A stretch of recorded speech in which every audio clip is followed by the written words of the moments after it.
In 1995, if you walked into a room and announced, "I'm making $100,000 a year," people looked at you like you just stepped out of a Ferrari. You had made it. You were undeniable. You were rich. Today, in 2026, making $100,000 a year means you can afford a decent apartment, a used Toyota, and maybe, just maybe, a vacation once a year if you don't have kids. The six-figure dream is officially dead. It's a relic of a bygone era, like dial-up internet or affordable college tuition. And here's the dangerous part. If you are earning that kind of money right now, but still checking your banking app with one eye closed because you're terrified of what you'll see, you are not crazy. And you aren't necessarily bad with money. You are simply the victim of the greatest purchasing power collapse in modern history. The goalpost hasn't just moved, it has been ripped out of the ground and thrown into the ocean. My name's Max, and today we aren't talking about poverty in the traditional sense. We are talking about the illusion of the middle class. Because the raw data shows that $100,000 is the new $50,000, and the people we used to call wealthy are essentially just the working poor with better credit scores. Let's break down the math that nobody wants to look at. Let's take a hypothetical high earner. We'll call him Mike. Mike lands a job paying $100,000. On paper, Mike is crushing it. He's statistically in the top 18% of individual earners in the US. But here's the first lie. Mike doesn't make $100,000. Uncle Sam eats first. After federal tax, state tax, Social Security, and Medicare, Mike's actual take-home pay is roughly $6,200 a month. Still sounds like a lot, right? Let's go spend it. Mike lives in a city where 100K jobs actually exist. New York, Austin, Seattle, or Boston. The median rent for a decent one-bedroom apartment in these cities is easily $2,800. Boom, that is 45% of his net income gone, just to have a roof over his head. The old financial rule of thumb was spend 30% of your income on housing. That rule is mathematically impossible for modern professionals. So, Mike has $3,400 left. Now add a car. The average new car payment in America is over $730. Add insurance, that's another $200. Add gas, that's $150. Student loans, if Mike has the degree that got him this job, he's paying the average of $400 a month. Groceries, for a single male eating healthy in 2026, that's $500. Utilities, internet, phone, $250. Do the math. We haven't bought a single coffee. We haven't gone to a movie. We haven't bought clothes or a birthday gift for mom. And Mike has $1,100 left. That sounds okay until life happens. One flat tire, one dental emergency, one friend's wedding you have to fly to, and Mike is at zero. This is a six-figure earner who is one bad month away from credit card debt. He isn't building wealth, he's just servicing a lifestyle that society tells him he can afford, but the math says he can't. Now, the media loves to look at this situation and scream lifestyle creep. You've seen the headlines. They say millennials and Gen Z are broke because they buy $7 lattes, eat avocado toast, and subscribe to too many streaming services. That is a lie, a mathematical lie designed to distract you from the structural rot. You could cancel Netflix, Spotify, and never drink a Starbucks coffee again for the rest of your life, and it would save you maybe $150 a month.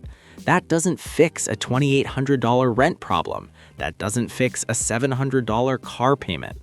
The real wealth destroyers are the big three: housing, transportation, and the silent killer, childcare. Let's go back to Mike. Mike gets married and has a baby. In the 1990s, a family could survive on one income. Today, that's a joke. If Mike's partner also works, they need childcare. In 2026, the average cost of daycare in major US cities is $1,800 to $2,500 a month per child. Think about that. Childcare now costs more than rent in many states. If Mike adds a $2,000 daycare bill to his budget, his six-figure salary instantly evaporates. He's literally going to work just to pay a stranger to watch his kid so he can stay at work to pay for the car he drives to work. This isn't lifestyle creep. Mike isn't buying Gucci belts. He isn't flying private. He is paying for the basic infrastructure of a modern family. Suddenly, earning $100,000 with a child isn't middle class. It is poverty with a nicer lobby. You have the shiny job title, but you are running on a hamster wheel painted in gold. Economists have a specific acronym for people trapped in this bracket. They call them Henrys, high earner, not rich yet. But looking at the 2026 data, I think the not rich yet part is dangerously optimistic. For many, it should be high earner, never rich. The problem is that our brains are stuck in the past. We have a nominal illusion. We see the number $100,000 and our brain triggers a dopamine hit because our parents told us that was the wealthy number. But let's look at the cold, hard purchasing power. $100,000 in 1990 had the same purchasing power as $242,000 today. Let me repeat that. If you aren't making $250,000 a year right now, you are not living the lifestyle your parents lived on their $100K salary. You are living the lifestyle they lived on a $40K salary. You just have an iPhone and a darker outlook on the future. And it gets worse when you look at asset inflation.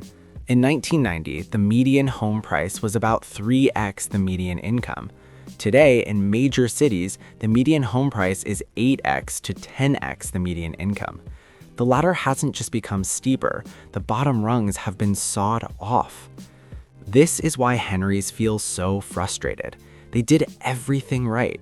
They got the degree, they got the good job, they hit the six-figure milestone, and yet they can't afford to buy a home in the neighborhood they grew up in.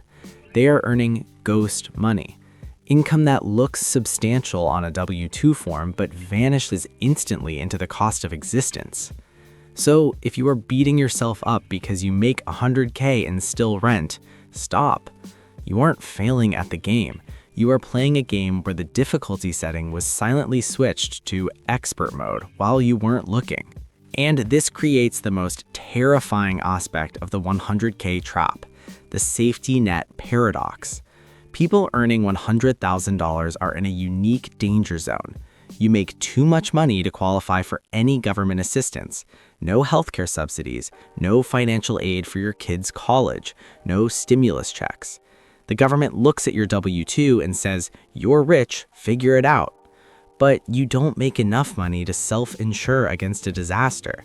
If a true crisis hits, a layoff, a lawsuit, a chronic illness, you are exposed. The ultra-wealthy have assets to sell. The low-income brackets have a safety net, however thin. The 100K earner? You are walking a tightrope without a net. This is why the savings data is so alarming. A recent report showed that nearly 40% of six-figure earners have less than $5,000 in savings. Think about the absurdity of that. The engine of the American economy, the successful professional class, is running on fumes. And retirement? Forget about it. To retire with a similar lifestyle, a 100K earner needs about $2.5 million in the bank to generate enough passive income to replace their salary. But if you are spending 95% of your income just to survive the cost of living in 2026, you aren't saving $2.5 million. You aren't even saving $2.50. This leads to the golden handcuffs scenario. You cannot quit your job. You cannot take a risk. You cannot start a business because the monthly burn rate of your life is so high that missing even 2 paychecks means total collapse. You aren't financially free. You are financially paralyzed by your own overhead. So, is the game over? No, but the rules have changed. And if you keep playing by the 1990s rulebook, you will lose. The solution is painful because it requires destroying your ego. We have to stop worshiping income. Income is vanity. It looks good at a dinner party. Net worth is sanity. It helps you sleep at night. Cash flow is reality. It pays for the groceries. To escape the 100K trap, you have to stop living the lifestyle society tells you a six-figure earner deserves. You have to accept that in 2026, earning $100,000 means you are middle class. And to build wealth as a middle class person, you cannot drive a $50,000 car. You cannot live in the luxury apartment complex. The only way out is to artificially suppress your lifestyle. You have to make 100K, but live like you make 50K. It means driving the ugly car. It means renting when your friends are buying overpriced homes. It means rejecting the entire American dream marketing machine because the price tag on that dream has tripled while your salary only went up 20%. If you feel broke making six figures, stop letting people shame you. The math proves you are fighting an uphill battle against inflation, corporate greed, and a housing market that hates you. But knowing the math is the only way to escape it. Don't chase the number on your paycheck. Chase the margin between your income and your ego. That margin is your freedom. Stop trying to look rich so you can eventually be rich. I'm Max. Check the description for a budget breakdown that actually works for Henry's. I'll see you in the next one.